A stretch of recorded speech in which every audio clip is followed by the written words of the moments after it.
You guys hear me okay? We good, good, good? I think we're good. What's going on, everyone? Welcome to the fifth live stream, but the first official Dividend Happy Hour. That is the name we're going with.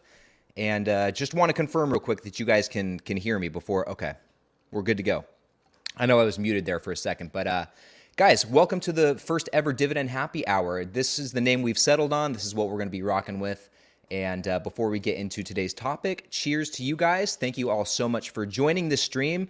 I'm so excited to be back here for another week, another live stream. I know we missed Monday. I was actually kind of bummed to not do a live stream on Monday, but I think we're going to make up for it today. We have a really fun video planned today, kind of an interesting topic. You guys saw from the title, the topic of this live stream is, or the title, excuse me, is, why I'm not worried about a recession and why you shouldn't be either. And that's what we're going to get into today. But before we talk about why you shouldn't be concerned about the recession and what's going on, let's first talk about what happened, because obviously this week was a really peculiar week on the market. A lot of red, a lot of blood in the water, right? And so I think first we need to establish what happened. And many of you already know that the Federal Reserve raised interest rates this week on Wednesday, right, by 0.75% in an attempt to curb inflation. And this is not the first interest rate hike we've seen this year. This will not be the last. But the question that I want to answer in saying that is, how does this affect stock prices? Obviously, it brings them down. At least that's what happened this week. But why? Why do higher interest rates bring stock prices down? And I'll just take a minute and explain it. We won't dwell on this too much, but basically, guys, for those of you who, and some of you already know this, so bear with me as I explain it. Some of you who do not, buckle up. But higher interest rates, guys, make it more, when the Federal Reserve raises interest rates, it makes it more expensive for banks and other financial institutions to borrow money, which they then pass on to their customers, which are going to be, other businesses or individual consumers like ourselves, right? And how this impacts us, specifically individual consumers, is a handful of different ways, a myriad of different ways, a couple of which are like credit card interest rates will go up or they'll fluctuate, as well as mortgage interest rates. It'll make it more expensive to borrow money to buy a home, which then overall decreases the amount of money that we consumers can spend, especially as it pertains to, credit card interest rates hikes. It makes us, it makes us not want to spend as much money, I guess. And so what this does overall is it leaves us with less disposable income, less money that we can then go out and spend, which means that businesses are not driving as many sales, they're not bringing in as much revenue, therefore they're not making as much profit, which then is going to push the share price down. It has a negative effect all across the board. It just trickles down from there. And we're seeing this priced into the market right now, guys. If we go over to the screen here, you can see this little heat map. I pulled this up on FinViz, and this is just for this week. This is a whole lot of red, pretty much all red across the board, right? And every single type of company, even ones like ExxonMobil and Chevron, actually, let me go over here. Excuse me. There, you guys can see my mouse now. Even ones like ExxonMobil and Chevron had a really bad week. Safe consumer staples like Procter & Gamble, Clorox had a terrible week. Procter & Gamble down nearly 7% just for this week. So, even some of the most secure stocks are being affected by these interest rate hikes, which if you don't know any better, you would be pretty concerned right now. A lot of investors are even selling out of the market, getting out from all of this volatility, just don't want to deal with it. But guys, personally, I'm not worried about it. In fact, I welcome it, and you should as well, for a couple different reasons. If you're like me, which I know a lot of you are, probably, actually, I'd be surprised if there was one of you out there who just was not a long-term dividend investor. But that's the first reason why we shouldn't be concerned about really any of this. It's just noise, because we do have a long-term approach to our investing strategy. We're not investing today for tomorrow. Well, kind of.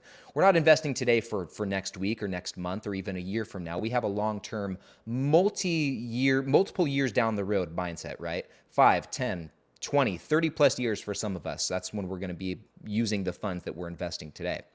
And so, having said that, it's just noise right now. It's just, just a minor hiccup in an otherwise, actually, it's a minor pothole in an otherwise long road of investing.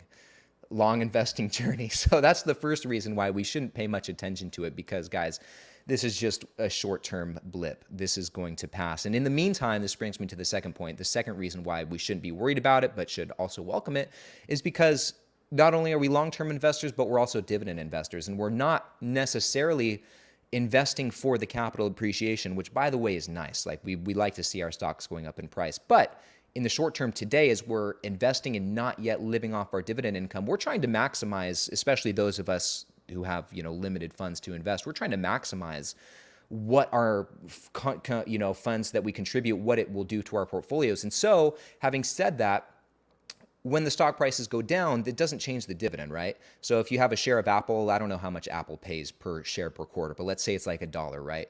So no matter what the share price of Apple does, whether it goes up, whether it goes down, you're still getting that dollar, you're still getting the same amount of cash flow. And so therefore, it's just better if it goes down in share price. So right now in the short term, it's actually good to see these stock prices going down, because it's making it cheaper for us to buy that cash flow, and the money that we're contributing now is able to go a little bit farther. We're able to buy more shares with the same amount of money, as opposed to stocks going up in share price. The opposite is true. You're buying less with the amount you're contributing. So hopefully that makes sense. And those are the two reasons why I personally am not, oh, sorry, I thought I heard my cat. Those are the two reasons why I personally am not concerned about us going into a recession, just in, from an investing perspective.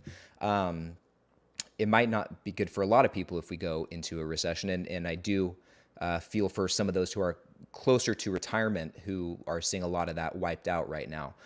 That's got to hurt. But for those of us who are younger, have a lot more time to invest, it's not as, not as big of a deal. In fact, it's going to be good for us. And you guys have probably heard this said before. This is where a lot of wealth is created in these times where the market's down and there's a lot of pessimism and fear in the market. What does Warren Buffett say?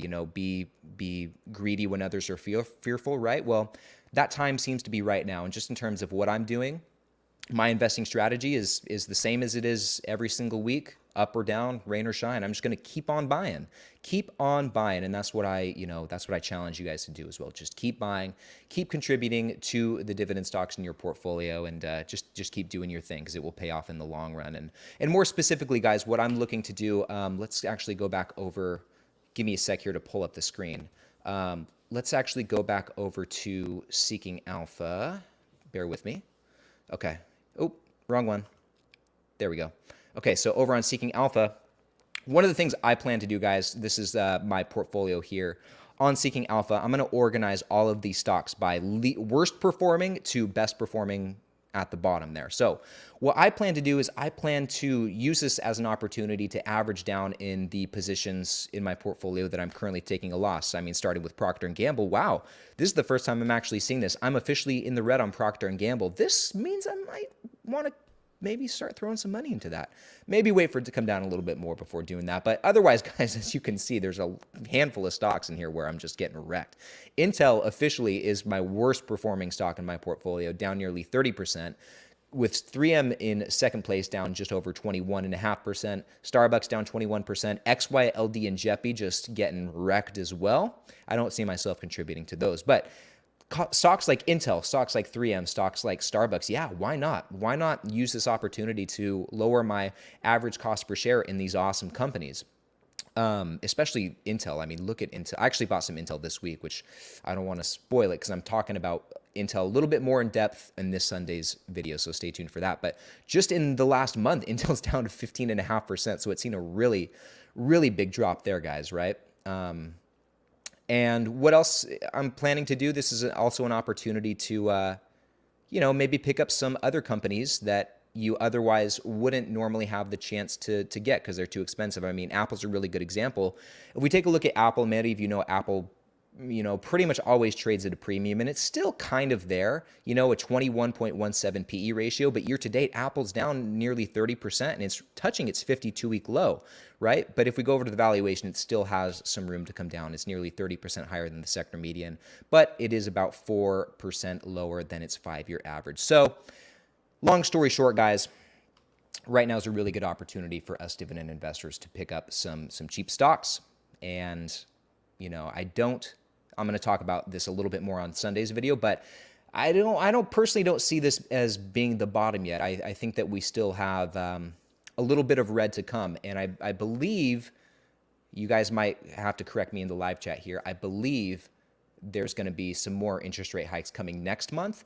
And I think the Federal Reserve's goal is to bring inflation down to like the mid 3% range by the end of next year. Let me know if I'm mistaken on that, because I could be, but I think I remember reading that. But in the meantime, between now and then, it's going to be the wild, wild west on the stock market. There's going to be a lot of red to come, I think, and how much, I don't know. I can't speculate exactly how much more the market will drop, but I do think it will continue to go down. So I think we'll see some more discounts coming our way. And having said that, guys, I would be very curious to know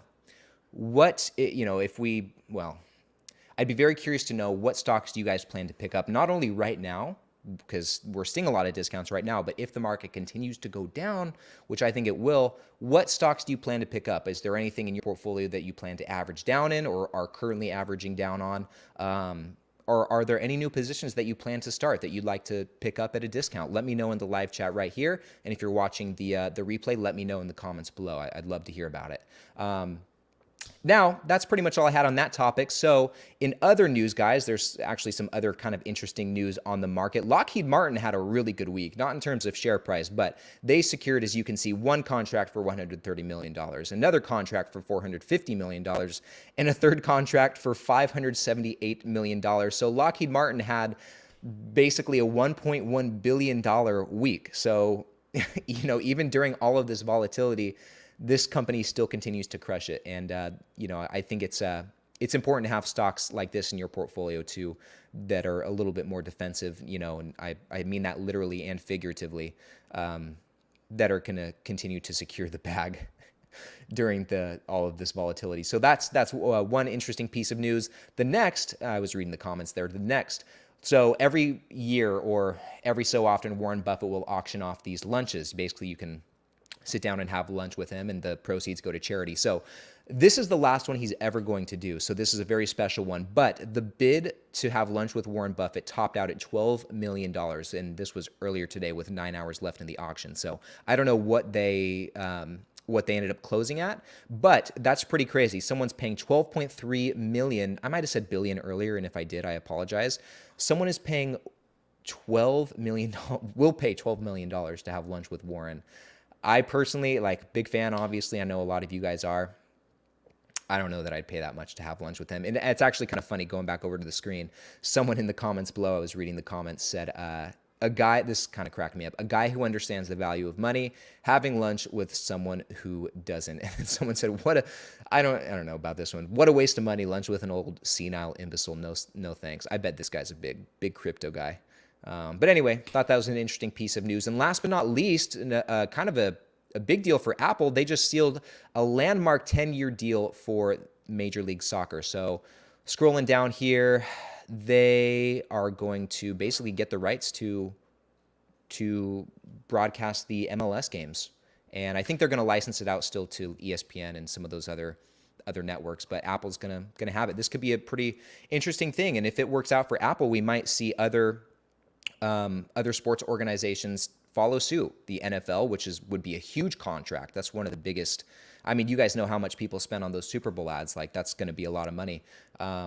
So kind of an interesting move by Apple, and that'll be another additional revenue source for them. So good for Apple for securing the bag, as they say.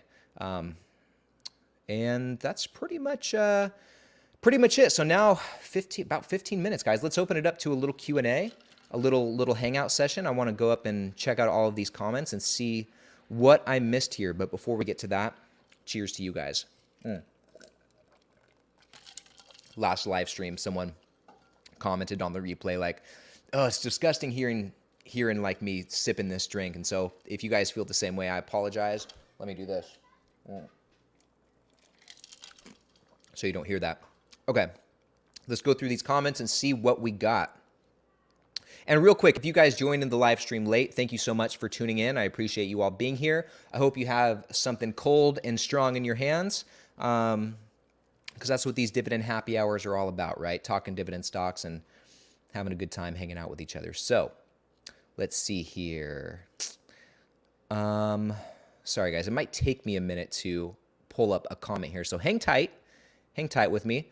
And while I'm looking for something, you guys let me know in the live chat, what did you buy this week? Did you guys pick up any good dividend stock? So let me know in the live chat there. Let's see. I see a lot of good comments about what you guys are buying. I see some Intel, I see some T-Row, SCHD, some Procter & Gamble, Jeppy. Might have said Jeppy already. I apologize if I did. Lowe's. I see some Lowe's. Lowe's, yeah, I bought some Lowe's this week as well. Painting the Right Way says all my stocks are red. Yeah, man, it was just one of those weeks. You know, you guys will see this in my Sunday video, but my portfolio is officially in the red. I'm down. I think I lost 6.5, maybe not 6.5, 6% in unrealized gains just this week. This was hands down my worst week on the stock market. But, you know, like I said earlier, it's actually, it kind of stings a little bit, not going to lie. This is my first time really going through this volatility as an investor, which I think is an important thing to go through for everyone to go through. I think it's a real test for investors, and I'm interested to see, you know, how this plays out and how this progresses. But I'm sure a lot of you guys are feeling the same way. It's very bittersweet, right? Let me actually remove this. I'm sorry. Oops.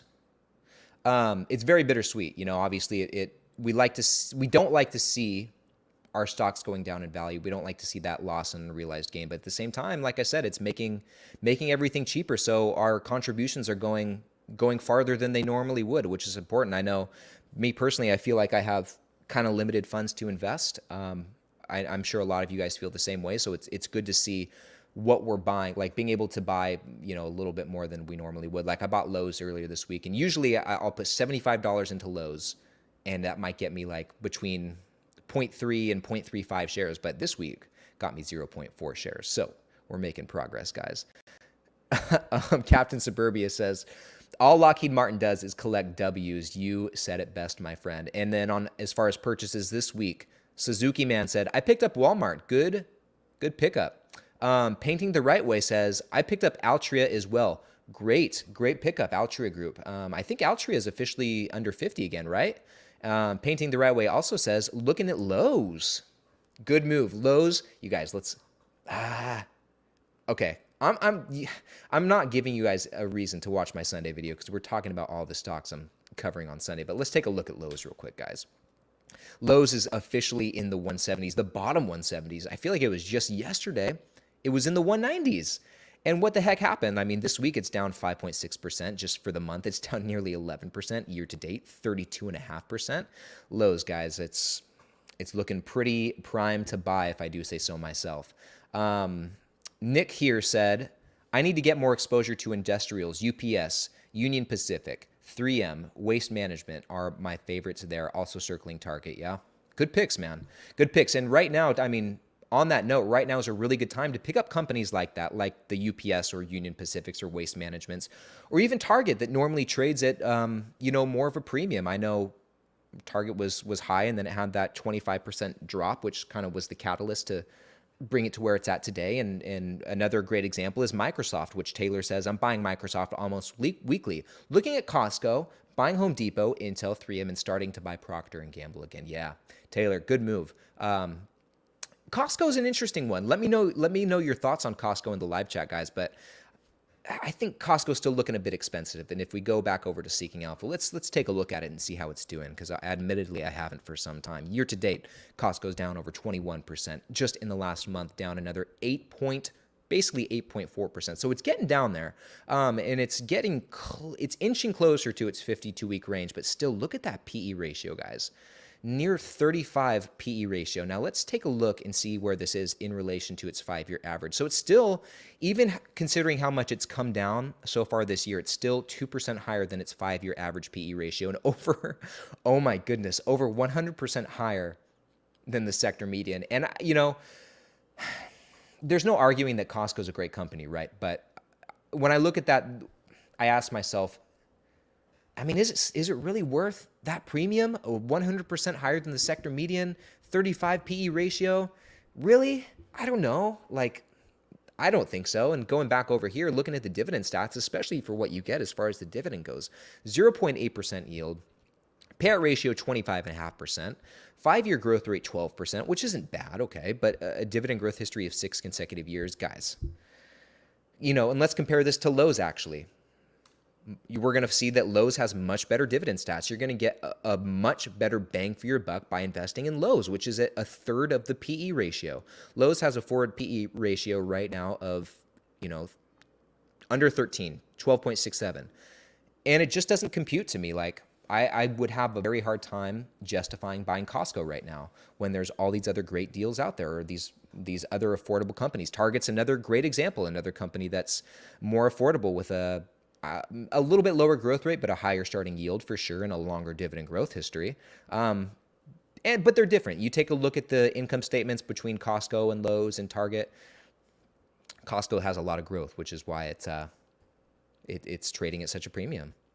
So, okay, let's see. Zaldath. First of all, Zal, I think I can speak for everyone when I say welcome to the live stream, your first official time being here in the live stream. We're happy to have you. Zaldath says, I'm currently have been averaging down on FNF and Best Buy for a month or two. Intel, Ally, and T-Row are looking good as well. Yeah. So a while back, this would have been months ago now, right? Zal put Best Buy on my radar, and Best Buy, I feel like we talk about it in every single live stream, guys. Best Buy is honestly probably one of the cheapest stocks on the stock market right now. So year to date, down 30%. In the last year, down 35, nearly 36%. Okay, definitely hovering around its 52-week low with a PE ratio that's right below 8. Super cheap, first of all. Okay, really good company. Second of all, third of all, take a look at these dividend stats. Okay, officially a 5% dividend yield, a pretty low payout ratio, nearly 34%, with an extremely high 5-year growth rate, 20.5%, with 8 years of consecutive dividend growth and 18 years of straight payments. I'd feel pretty comfy with that. Look at that. There might even be some special dividends in there. But look at this growth rate. Look how aggressive this is going upward. I mean, this is what it's all about, guys, especially for us young bucks who have years and years left to invest. These are the kind of companies we want to look for, those that are going to offer high growth. We don't need necessarily the high starting yield today. I think it's important to kind of balance that out in your portfolio, have some high yield, have some high growth. But man, Best Buy has got it going on. There's just no other way to say it. Okay, what's this comment here? They better learn to FaceTime. I might be missing the context here. Oh, Warren Buffett. Okay, sorry about that. There we go.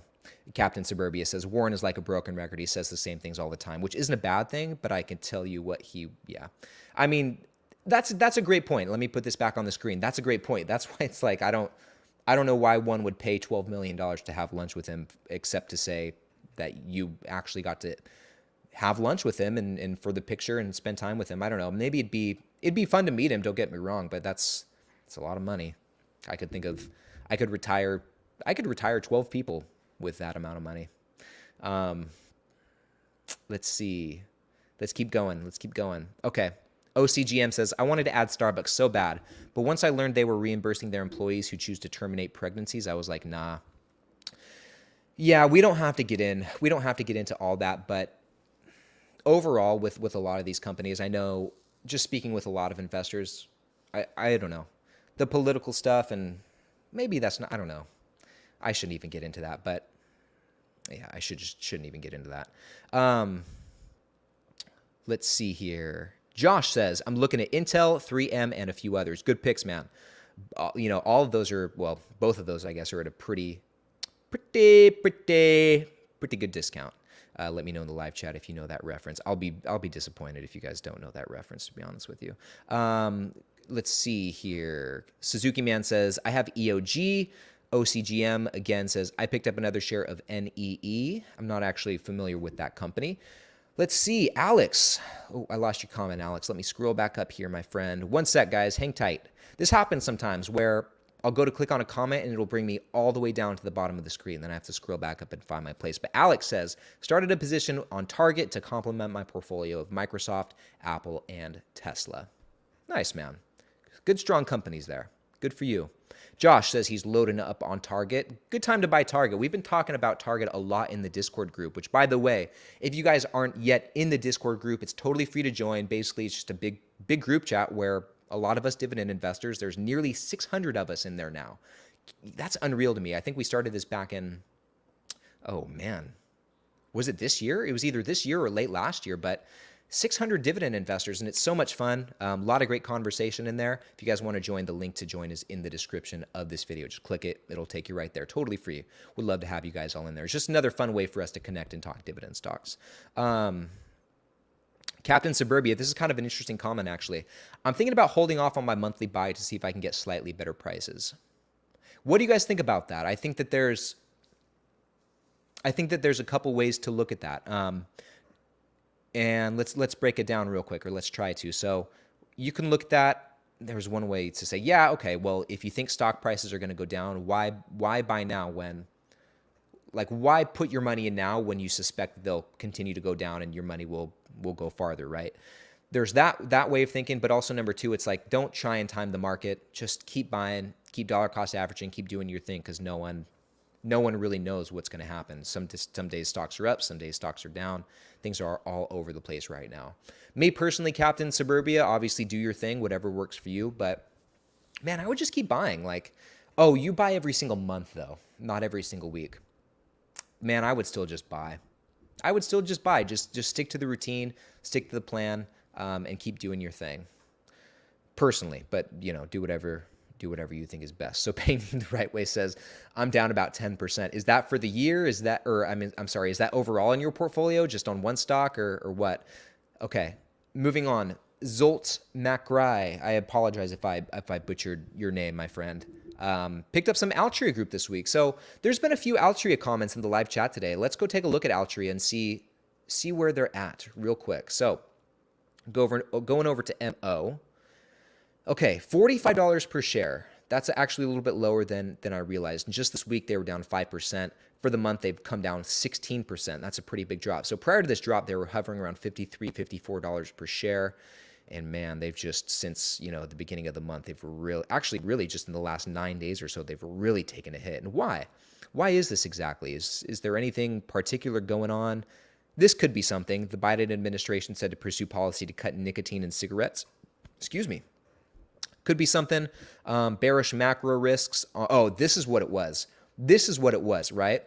So on June 8th, there was an analyst from apparently Morgan Stanley who came out and said, this lady right here, Pamela Coffin, said the market may continue to move towards a more defensive positioning, but we see risk reward skewed to the downside given the combination of near-term fundamental pressures and our longer-term concerns about their cigarette portfolio, limited RRP offering, and Philip Morris's pending SWMA acquisition. This is like Swedish something or other, basically a different company, I think, that makes smokeless products that they were looking to acquire, which would not be the best for Altria Group. And for those of you who don't know, Philip Morris and Altria Group used to be Philip Morris's parent company, but they have spun it off into its own thing just to unlock the value with Philip Morris. And the difference between the two, Altria Group basically only does sales here in the United States, whereas Philip Morris, you get some international exposure. So because of that, some people like to invest in Philip Morris over Altria Group. But personally, I only have Altria Group. I think both are pretty solid. I think there's definitely different opinions on the future of the tobacco industry as well on these sin stocks. But I think if they do die out, I think it'll take a long time. So, okay, this is a really good comment. So Chris wants to know, AEO, which is American Eagle, has dropped more than 65% this past year. Do you have any thoughts on American Eagle? It might be a bargain play in the near future. Great question. Let's go take a look at American Eagle and see what's going on. So, AEO, while that's loading, let's take a little sip here. My ice is completely melted in this margarita, totally watered down. Still tasty, though. Okay. So he's right. In the last year, they're down 65.3%. Just this year, they're down 53%. Definitely at a 52-week low. So PE ratios, single digits. But actually, if you notice this, it's not as low as... PE ratio is not as low as Best Buy. It's also not as low as Dick's Sporting Goods, which is another retailer that I kind of like.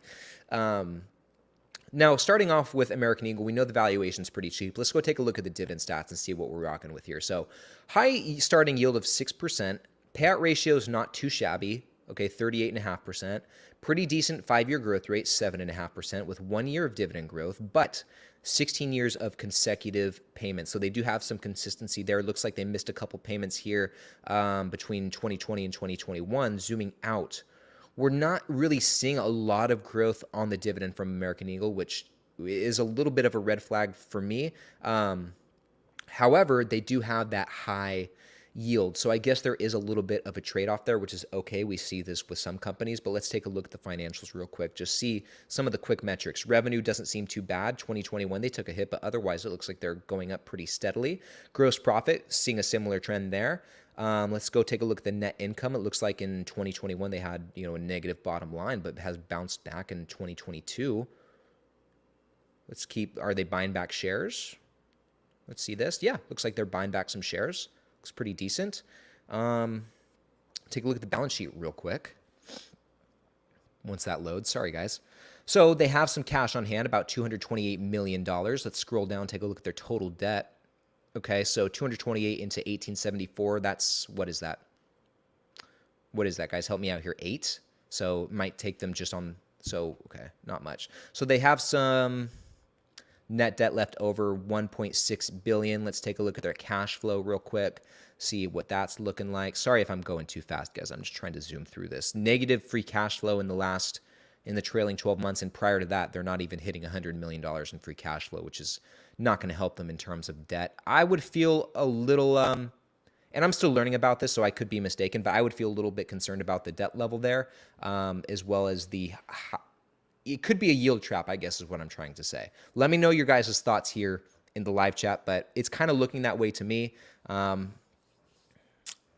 I don't know. Sorry, Chris, but thank you for sharing that with me. And at the same time, like, American Eagle is a pretty notable brand. I know it's been around for a long time. I remember shopping American Eagle when I was in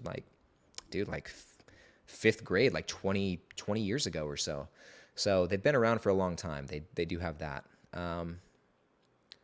Okay, let's keep going here. So, Rex, great comment.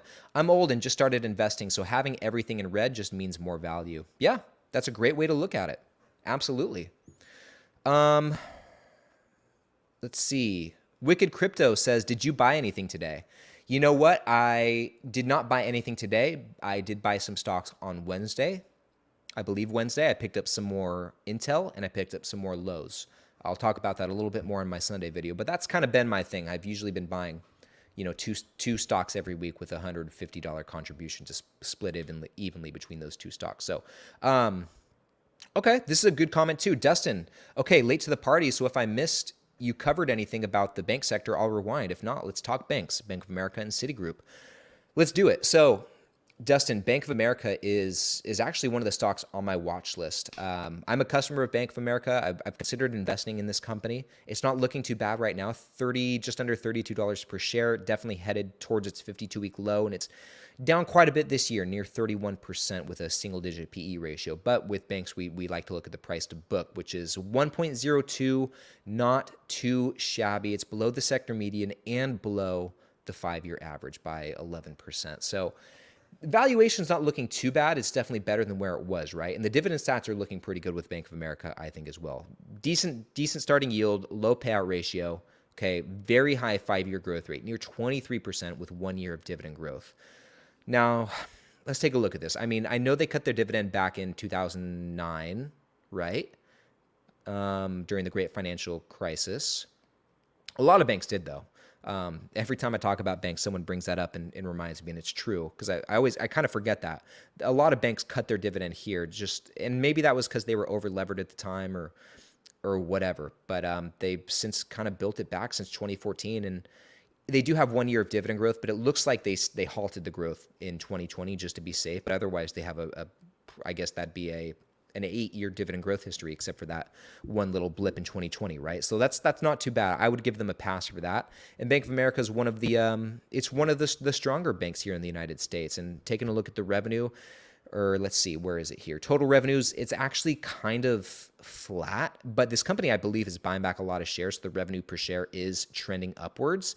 Yeah, they are buying back shares there. But in terms of the company's growth, I don't know. It's not growing too quickly on the top line. So take take that as you will. But if we look at their balance sheet, it's not too bad either. A lot of cash, like $267 billion in cash. And scrolling down, they have a negative net debt by a long shot. Negative 230, basically $233 billion. Negative $233 billion in net debt. So that's looking really good. Now, as far as Citigroup goes, we'll see that Citigroup is actually, as far as valuation, a lot nicer than where Bank of America is. And Citigroup is down 26% year to date. In the last year, it's down 32.5% basically. And I was talking about Citigroup kind of a lot a handful of months ago. I was really considering buying into it, but Citigroup is kind of going through a little turnaround right now. Definitely going through a transition within the company. I know they have some, like a new CEO or newish CEO. I know they've closed down some operations in companies or countries, that weren't as strong for them, and they're kind of switching. I don't know exactly because I haven't done a lot of research into it recently, but I know that they're going through a transitionary period. But as far as the valuation, it's probably one of the more cheap, probably the most cheap diversified bank that you can buy. 30% cheaper than the sector median, and then also 33.5% lower than the company's 5-year average. So as far as valuation, it's looking great. The dividend stats are looking really strong too. Super high starting yield, 4.3% with a 26% growth rate. Both of these numbers, the starting yield and the growth rate, are higher than what we're seeing with Bank of America. But the dividend growth history is lacking. They do have 10 years of payments, but the growth just is not there. Prior to that, though, like prior to the great financial crisis, look at this, guys. Wow. Huge growth between 2003, 2004. Jeez, that's crazy. That was like what is that? Like a 75, 80% dividend growth rate right there, or growth right here between these payments. So I don't know. I'm kind of on the fence about Citigroup. I think as far as banks go, it might be, I don't know, I don't want to say more risky, but it's kind of going through a little turnaround right now. So it might, if you're going to invest in it today, it might be a multi-year bet. You might have to buckle up and be patient with it and see how it plays out the next handful of years. I know Warren Buffett, or I'm pretty sure Warren Buffett has some Citigroup in Berkshire Hathaway's portfolio. And the same is true with Bank of America. I think he's a BAC guy. Good question. Thank you for asking that, Dustin. So, okay, let's see. Okay. OCGM has some advice for us here. I was investing during the Corona crash in March 2020, my first crash. I panicked like an itch. You know what he really meant. Sold 50% of my portfolio. Do not do that, young men. Guys, heed his advice. Do not sell. There's been a lot of panic selling going on, a lot of pessimism and a lot of fear in the market that is causing people to get out. And I'll tell you what, there's been some, we won't name any names. I mean, if they're mentioned in the live chat, that's out of my control, but a lot of creators were calling for these sell-offs, or were getting out of the market, and I think encouraging others as well to get out of the market. You got to be careful with some of these finance YouTubers, including myself sometimes, guys. I don't always give the best advice. I'll admit that. But I definitely would agree with this piece of advice right here, guys. Take a long-term approach with your investments. Make sure you're buying high-quality companies and do your due diligence. And just let it ride and go for that cash flow. That's what we're all about here. So let's keep going. 12V Electronics. This is a great point. I was finally able to enter Procter & Gamble. Is it at its cheapest? Probably not. But going into a recession, this is a solid stock. Couldn't agree more. These are the kind of companies you want to have in your portfolio during these tough times. And I really look forward to being able to buy more Procter & Gamble as prices keep coming down. It's one of those I haven't added to this position in a long time because it's just trades at such a premium, but I'm looking forward to building this out. I'd love for Procter & Gamble to be like one of my top positions, if not my top position in my portfolio. Okay, let's see what else we got here, guys. You guys leaving some great live chats here, and this is so much fun. We're having so much fun. Let me know too in live chat. Do you guys like doing this on Friday better? Do you like Mondays? I mean, this is obviously our first Friday doing this, but where are you guys at with this? Okay, let's keep going. Kama says, we'll watch Sunday anyway. Thank you, man. I appreciate it. And also, I haven't responded yet to your comment on the community post, but yeah, you're not a big fan of the, invest X amount to get Y in dividends, huh? Yeah, that's not for everyone. That's for sure. You can't, it's tough to make everyone happy with these video topics. I put out a community post yesterday or 2 days ago. Yesterday. That was just asking like what you guys would want to see on Sunday's video because I was torn. I keep a running list on my phone and on my computer of mainly on my phone of just different video topics to do. As I think of them, I just write them down. And sometimes it's just it's really hard to pick one. So I might start asking you guys more, put out more of those community posts asking what you guys want to see, because sometimes it's just hard to choose. Sometimes it's hard to pick these topics. And ultimately, I want to make what you guys want to see. So, that is important to me. So let's keep going here.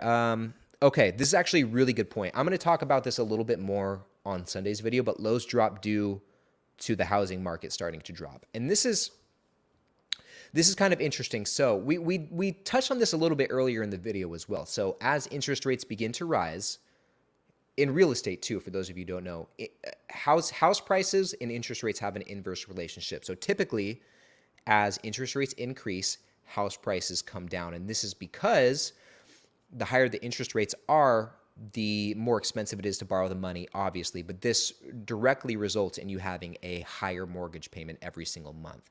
And so when interest rates go up, people aren't willing to pay as much for houses because they know their monthly mortgage payment is going to go up. So this pushes home prices down, and this directly affects Lowe's because Lowe's is a home improvement retailer.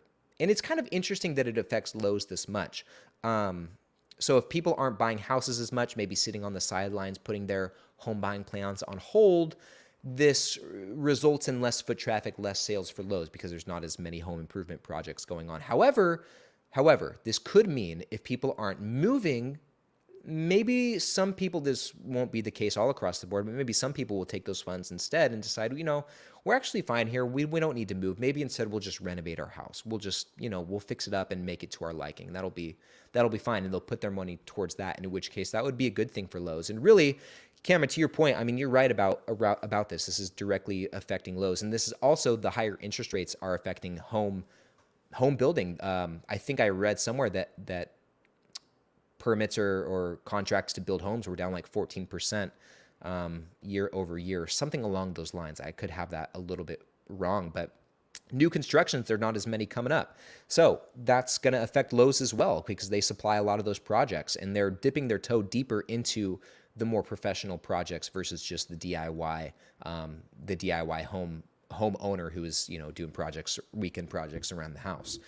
But when all is said and done, really, this is just a short-term issue for Lowe's. And I don't know if you remember, but they did recently last month just announce a 31% dividend increase. And the CEO came out and said something along the lines of, we're doing this because we're so committed, because we're so confident in our ability to generate cash flow and continue and in our ability to continue providing value to shareholders. So I read that and I was like, okay, this is the kind of company that I want to invest in. This is a great sign of confidence from Lowe's. And honestly, Target's 50% dividend raise was the same sentiment. The CEO, I didn't read anything.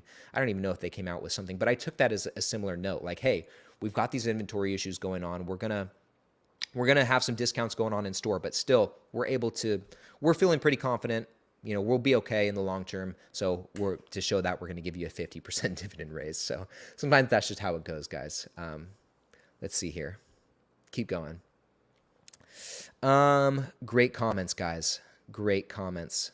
Okay. Kama also says dollar cost average into Costco. Yeah, it's expensive, but a great company.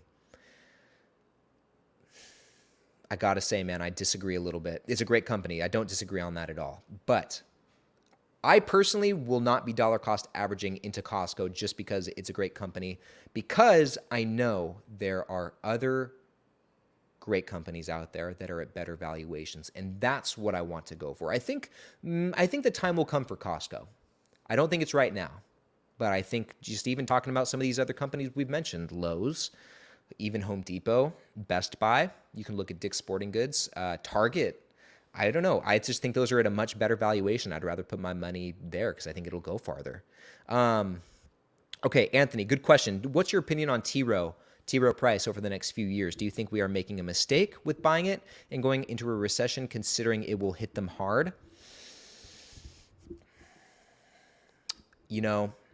That's a good question. I'm honestly not super well versed in T Rowe. I do understand what they do, and I do understand that as stock prices go down, that lowers their assets under management, which means that they will bring in less money, and also the fear in the market could have some of their clients pulling their money out, which would also have a negative impact on them. But they have a lot of money. They're managing a ton of money. And it's been cheap for some time. I know it's been cheap pretty much all year, probably even for parts of last year. And so I don't know if it's a mistake buying it now. I don't know. I think it's super cheap, and maybe it's possible. I haven't looked at it super deep, but it's possible that a lot of the headwinds are already priced into T Rowe's share price because it is already very compressed. And actually, while we're on the subject, let's just take a look real quick at the share price and see what's going on. So in the last year, they're down 43%, 44% basically. Year to date, they're down 45%. Man, crazy. Their 52-week high was $224. The 52-week low is $104. So, man, I'm actually surprised they're not in the single-digit PE ratio range yet. So, you know what, man, I would, I don't know, just at a glance, I would feel okay buying into T Rowe right now. It is so depressed. The stock price is so compressed right now, and you're getting a pretty solid starting yield right now, 4.5% with a 15.5% growth rate and 36 years of dividend growth. Honestly, if they didn't have the dividend growth history, that might be a different story, but they're looking pretty good. I mean, they have a strong track record of being able to pay that dividend and continue growing it. So, man, I wouldn't mind it. And remember too, like, we're taking a long-term approach here. So in essence, what happens over the next year, over the next couple years to these stock share prices is a little bit irrelevant because we're not buying for the next year, the next 2 years. We're really looking for the next 5, 10 years out, you know? So, well, probably even longer than that. Personally, 20 years. You know, I'd love to retire by the time I'm 50. Furthermore, I'd love to be a full-time YouTuber by the time I'm 29, which is next month, but that's not going to happen. But yeah, man, I wouldn't feel too bad about buying T Rowe right now. It's a good company. Let's see here.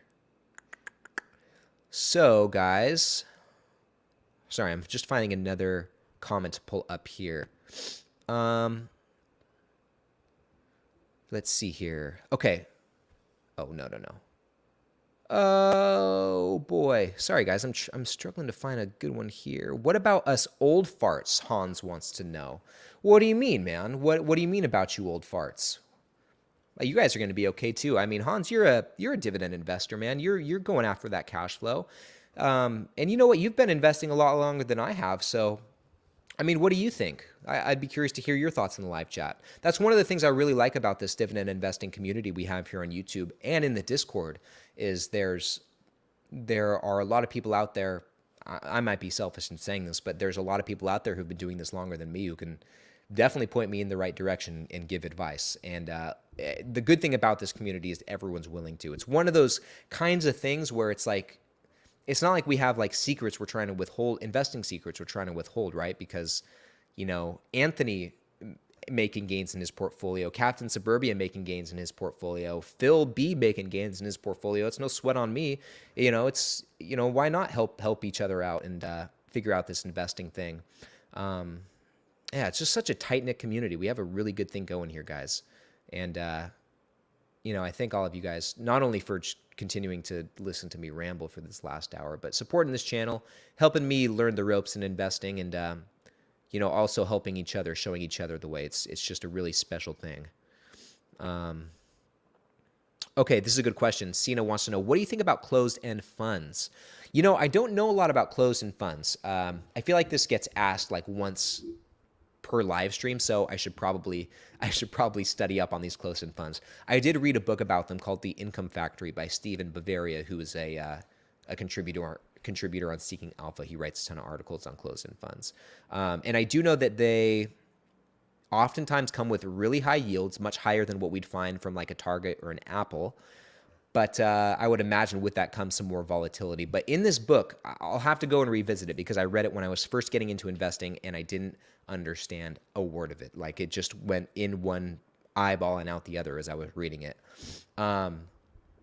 But yeah, I mean, I think that there's a way to do it to build. And in this book too, he basically was showing you how to build a portfolio just in closed-end funds, most of which had double-digit, dividend yields, distribution yields. And so the whole premise of this book was how to build a portfolio of closed-end funds that is like as risk-free as it can get. Which I don't know how easy that is with closed-end funds, because like I said, I don't know a lot about them, but I do think that they can be good for generating some great income. At least it seems that way. Okay, so,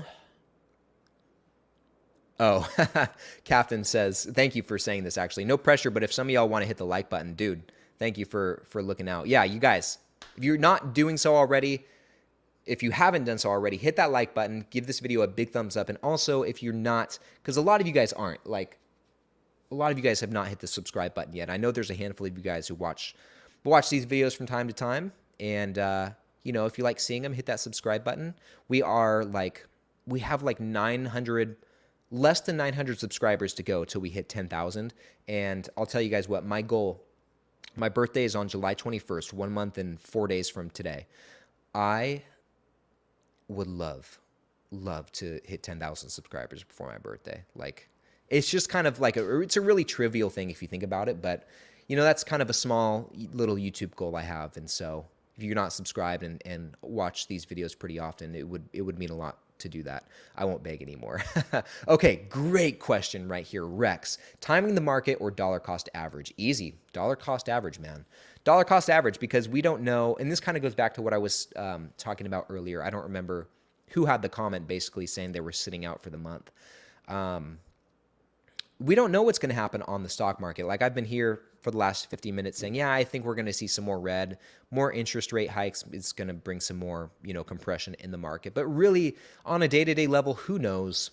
Who knows? And I could be totally wrong too. Like, I don't know. Wouldn't surprise me. But overall, because we don't know what's going to happen, you might as well dollar cost average and stick to the plan. I think if you start trying to time the market once, you'll try and do it more often, and then that one thing leads to another. And I don't know. I just think overall you're better off just sticking to a plan, like having a strategy and sticking to it and using that as your North Star, whether you invest every week, whether you invest every month, every quarter, whatever it is, just pick something and stick to it, whether the market is up or down.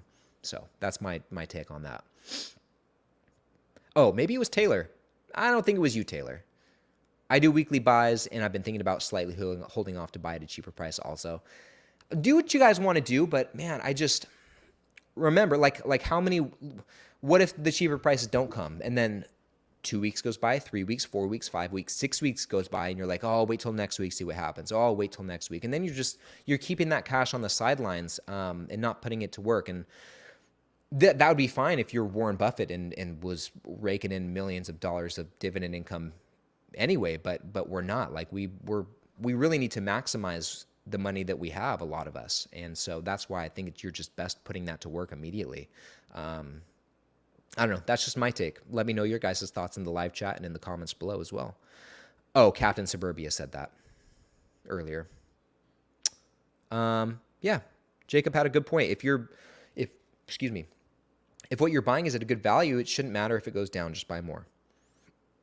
Yep. Oh, great question. Great question from Nick Fifield. Drip or manually reinvest dividends is expensive. How much do you spend on, oh, maybe this wasn't the question I thought it was. I thought he was asking, should you drip or should you manually reinvest your dividend stocks? But to answer this question, how much do you spend on reinvestment fees? None.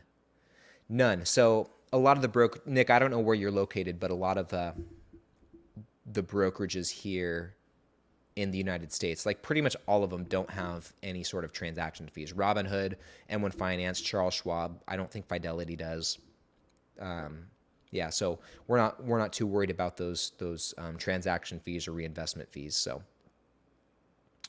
okay, let's see. Zal says, to be honest, with the near certainty of rates coming in higher, I actually don't think it's a bad time to time the broad market. So I think Zal is contradicting what I'm saying about buying every week. And he's saying, maybe it's not a bad time to try and time it. Maybe wait to see when the Federal Reserve announces interest rate hikes some more, which I believe should be coming next month, middle of July. maybe he's saying just hold off till then and wait till the announcement because stock prices are bound to go down lower. Zal, correct me if I'm wrong in that interpretation, but I think that's what he's saying. And he also goes on to say, but for individual companies, I think it's always just best to buy when the price is attractive, regardless of if we think it will be more attractive soon. And that's a great point. And that's probably some advice that I should take as well, because in the Discord earlier today, I was talking about Apple and asking, realistic, because it's at 130 per share right now, and I was asking realistically, like, is it unrealistic for Apple to get down to 110, even $100 per share? And I was saying, I was actually kind of contradicting the advice I'm giving you guys. So I was basically saying, I think it will continue to go down, so I'm going to wait to buy into it, wait for that to happen. But I do personally think that's a little bit different. Let me know your guys' thoughts on this. I could be out to lunch on this one, but I do think it's a little bit different when it comes to starting a new position versus averaging down on positions that you already own in your portfolio. Like Intel, for example. It was the worst performing stock in my portfolio. I've been averaging down, but do I think it's going to continue to go down? Yeah, I think it will. So why not just wait for that to happen? Well, it's already down in my portfolio. I'm not in any rush to start a new position. So I might be best off just waiting for Apple to go down before doing that. So I don't know if that was a good explanation, but I think there is a difference between starting new positions and trying to time those versus averaging down on positions that are already in your portfolio. That's just my take. Anyway, yeah. Okay, let's keep going here. So a couple more comments here, guys. We're coming up on an hour, and let's get a couple more here, and we'll call it a night. Call it a Friday night. And before we get to the next question, I just want to thank you guys again for those of you who have been here this entire hour, which is most of you guys. Thank you so much for tuning in. It really means a lot that you guys take time out of your days, out of your weekend evenings to sit and all hang out together. So yeah, like I said, just an awesome community we have here. So, Russ, Punk Rock Russ. Ryan, checking in to show some live stream love on my way to see Flogging Molly and the Interrupters in Chicago. Long live Dividends. Yes, man. So, Russ, I'd love to have you. Wish you were on the stream tonight, man. We'd have some fun here. But have fun at the concert, and I hope the Interrupters play Take Back the Power. What's your plan for tomorrow? Are you a leader, or will you follow? Sorry, guys. I will not do that again. Jim, my friend Jim, loving the live stream. I never do live stream because it's not closed captioned and I'm deaf as a doorknob, but scored some kick butt headphones and I can hear woohoo. Well, thank you so much, my friend. I'm so glad to have you here. And you know what? I'm just now seeing that I'm like 20 minutes behind in this chat. This comment from Jim was at 5:30, so let's keep going here. Oh man, I'm so sorry I'm behind on these guys. Oh, Nick, good question, man. Is the subscription to Seeking Alpha worth it for you? Yes, I really like it, and I'll tell you why. So, a couple of the benefits to signing up for premium, which there's a link to get $40 off. I'm so lucky to be an affiliate of Seeking Alpha now, which is awesome. So I do get a little commish if you guys sign up for premium using the link in the description. And I'm not going to BS you either on this. I'll tell you where it's worth it and where it's not. So a couple of the benefits, they give you access to 10 years of financial data, which honestly, I think 5 years is plenty, which is what you get in the free version. But where the real benefit, at least in my opinion, is for Seeking Alpha Premium is having access to all the news, all the articles. If you're just using the free version, basically you only get 5 free articles a month, but that's unlimited when you pay for the premium. And I know me personally, I'm on Seeking Alpha like on and off all day. I check Seeking Alpha more than I check like Instagram, or even more than I check like my YouTube analytics, which I do a lot. And so I go on there a lot to read the articles. It's been a great way for me to learn and keep up with the stocks in my portfolio and ones that I'm researching. So in that sense, it has been worth it. And it's only like, I think even when you use the discount in the description, which is like $40 off, it comes out to $15 or $16 per month. So it's not much. It's like, that's like a trip to In-N-Out Burger for me. So, but yeah, I think it's worth it, man. If you use Seeking Alpha a lot, it's worth it. Okay. Oh yeah, Marty, my Larry David impression earlier. Pretty good. Okay, let's keep going, guys. I'm still like 25 minutes behind on this. I'm just gonna go. I'm sorry. Let's see.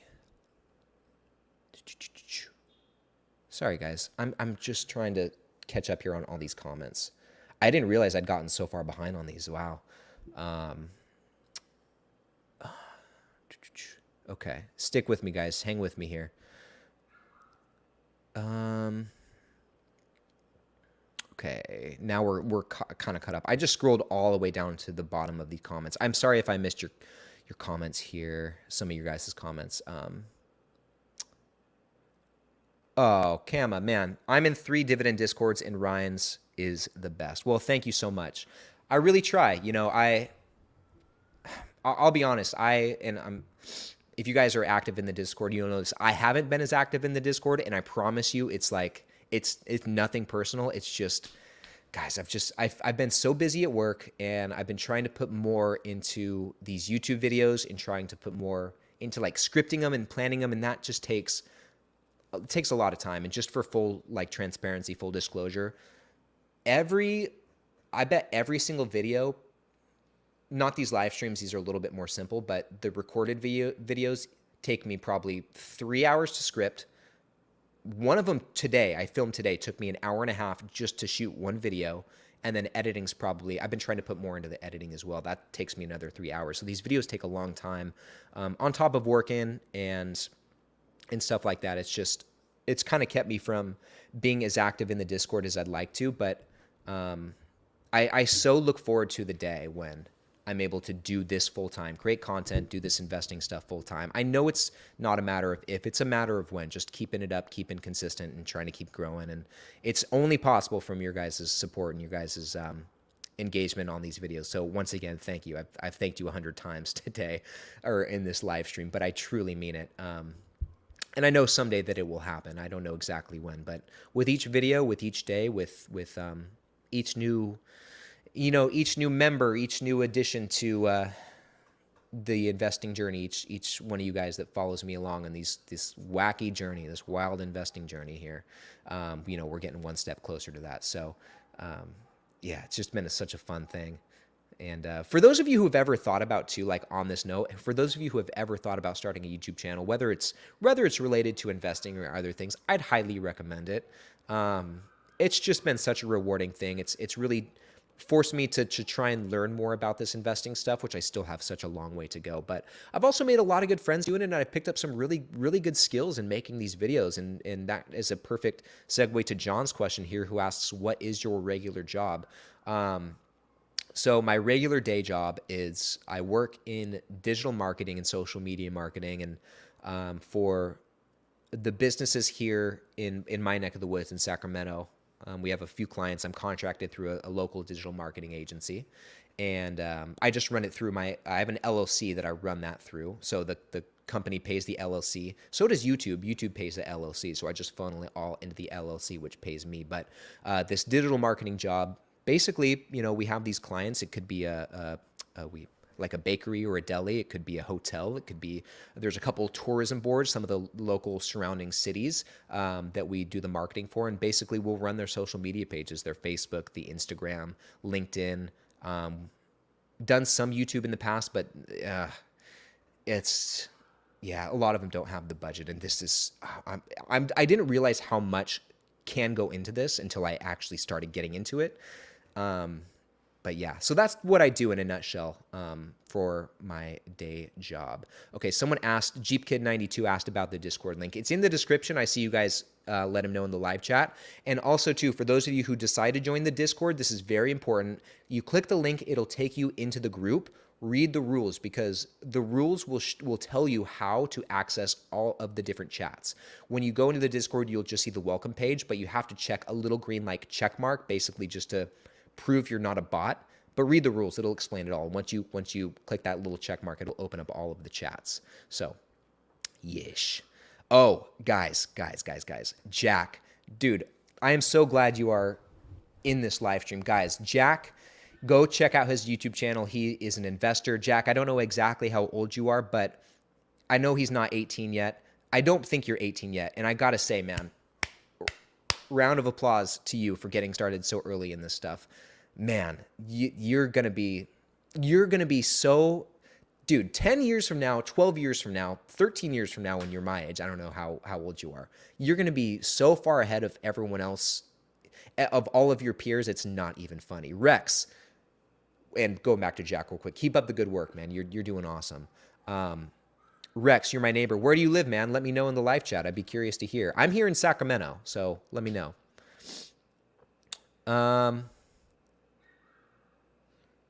Let's see.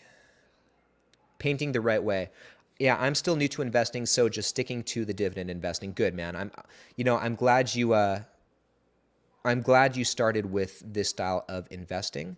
I feel like a lot of people don't. Those who are kind of get into investing, they'll just go for the high flying, looking for those stocks to make a quick buck. And that's just so, in my opinion, the wrong way to go about it. I think for some investors, that's an important thing to go through to get, just immediately kind of learn through the trials and tribulations of that. But it's just for most people, for 90 something % of people, it's just not a sustainable way to invest. So good on you for investing, I guess, more responsibly and in a more long-term sustainable way. So good stuff, man. And then Rex, Sacramento, nice, man. Well, maybe we'll have to get together for some coffee or something, talk dividend stock sometime. That'd be cool. Painting the right way. I'd like you to make a video on how to make a YouTube channel. Yeah, dude, like that'd be cool. I'd like to talk more about that stuff, but yeah, it's just, I know not many people are going to care about that on this channel. Same thing with real estate. Like I also do real estate investing, not as much as dividend stocks, but same thing. Like I could talk about that, but I just don't think many people are going to care about it. Like I'd have to start a whole separate channel, which I'm not prepared to do at this point. I just don't have the capacity. But hey, man, if you ever have questions about starting a YouTube channel, feel free to shoot me an email or hit me up on Instagram. My Instagram handle is it's right here on the screen. It's just my name. So feel free to shoot me a message. I'll help you out any way I can. Nick just joined up on the Discord. Thank you, man. Glad to have you in there. I think you're going to find it to be a really great community. A lot of good people in the Discord. And Leaf says, I think this is a recording of me reading Discord comments. No, man. No, these are just all in the live chat here on the live stream. No, these aren't from the Discord. Oh, Kevin. Oh, my goodness. Jack, the girls will be beating down your door in a couple decades, dude. It's true. Like, Jack, you're okay. 17, man. If you keep it up, you're gonna be retired by 40, man. Good on you. Good for you. Okay, let's see. Maybe we get one more comment, but first we take a sip of margarita. You guys got anything else for me here? Oh, Jack. Who says they are not already? That's funny. Okay, so, I mean, if you guys, if this is kind of the end of the road, I guess, actually, here's one from Kama. Sorry, I missed that. Real estate, what about Fundrise? Never tried Fundrise. Although, like, I feel like it's pretty similar to REITs. Like, I could be wrong. Maybe you're investing in, like, individual projects. But I don't know. What's the difference between investing in Fundrise and REITs, just as far as like returns go? Is there much of a difference? Do you guys know? I've been curious about Fundrise. I've just never tried it. Oh, Jeep Kid. Okay. All signed up on Discord. Any recommendations on where to start reading? No, man. Just not really. If you have any questions about how to use the Discord, how to access what any of the channels are for, just feel free to ask. And everyone will help you out. Cookie Monster. Ryan gets a little drunk and he turns Russian. Dude, I'm not drunk. I'm totally fine. Trying to think. I don't even feel like a real buzz going. I've been sipping this for about 2 hours now. I made this at about 4:20, 4:25, and just slowly been sipping it. I'm not gonna lie, I got a little buzz on when I first started the live stream, going into the live stream, but since I've been talking, I haven't really been sipping as much, so I'm chilling. Chillin'. Oh, who was it? It was one of you guys said something like, if you hit 10,000 subscribers, something like this. Like, remind me here. You have to take a shot of something here on the live stream. Who said that? It was. I'm pretty sure it was one of you guys. Do you remember? I'm still down to do it, whatever it was. But yeah, that'd be trouble. Okay. Let's see. Oh, drink, not drunk. Yeah, get a little drink in me and I turn Russian. Cookie Monster, man, I am full of impressions. Like, just throw out an impression. I know a decent amount of impressions. Let me see if I can do my own Wilson for you guys, okay? Are you guys ready for this? I shouldn't even, I'm going to have a lot of people unsubscribe just from these impressions. All right, ready? Let me get in the character. Wow, unreal. Unreal. We're just here having a good time. Wow. All right. Oh, I can't do Rodney Dangerfield. Oh, wait. I can do Michael Scott doing Rodney Dangerfield. Is that close enough? No respect. I get no respect. Nah, that's not good. Oh, Christopher Walken. I got a funny story about Christopher Walken. Wow. Look at all the people in this live stream. Wow. We need some more margarita for the live stream. How was that? Be honest. Yeah, I lost like 13 people just from doing this. Anyway, guys, I think this is a great place to wrap things up. It's 6:11. We're going on about an hour and 15 minutes. So thank you guys so much for tuning in for this long. You know, these live streams are getting longer and longer. I try and keep them about an hour, but obviously we've been going a little bit over that, which is fine. We're having fun. That's what it's all about. So, oh, the walk-in impression could use a little bit more cowbell. Anyway, guys, thank you once again so much for watching. I really appreciate you guys, like more than I can say, seriously. These are so much fun. I look forward to doing these live streams every single week. And you better believe we'll be back next Friday for another one. Let me see if there's anything pressing I need to tell you guys. I know, let's see. I know not this next week. In a couple weeks, guys, there's going to be, I'm going to be out of town in a few weeks. I'll tell you guys more about that probably in the future. But there's going to be one time, like the first week of July, I won't be putting out a video, but I'll share more details on that later. Maybe I'll try and do a live stream or something to make up for it. But anyway, nothing to worry about right now. So anyway, you guys have a great night. Thank you guys again so much for watching. Have a great weekend. Hit the like button if you haven't done so already. Hit the subscribe button if you want to see more stuff from me in the future and are not already subscribed. It would mean the world because we're trying to get to that 10K, baby. But anyway, you guys have a great weekend. And, I'll see you in the next one. Hit me up on Instagram. Hit me up in the Discord. And I'll talk to you guys soon.